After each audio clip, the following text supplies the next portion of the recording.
தனது 24 குருமார்களில் 4வது குருவாக கிருஷ்ணர் சொல்வது நீர்.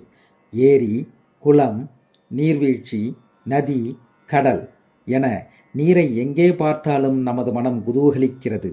நீரைப் போல நாமும் பழகுவதற்கு மிக இனிமையாக இருக்க வேண்டும். நீர் சகல ஜீவராசிகளின் தாகத்தை தணிக்கிறது. அதற்காக அது ஒருபோதும் கர்வப்படுவதில்லை. நாமும் அதைப் போல நம்மை தேடி வருபவர்களிடம் அன்பாக பேசி அவர்களுடைய கவலை எனும் தாகத்தை தணிக்க வேண்டும். நீர் தூய்மையின் இருப்பிடம். அது அனைத்தையும் தூய்மையாக்குகிறது. எவ்வளவு உயரத்தில் இருந்தாலும் கீழிறங்கி வந்து தான் செல்லும் பகுதியை செழிப்பாக்குகிறது. நம்மிடம் பழகுவதால் பிறர் மனம் தூய்மையடைய வேண்டும். நம் பேச்சு பிறர் மனதின் கலங்கங்களை சுத்தப்படுத்தி சந்தோஷத்தை செழிக்கச் செய்வதாக இருக்க வேண்டும் என்பதை நீரிடமிருந்து கற்றுக்கொண்டேன் என்று கூறுகிறார் பகவான்.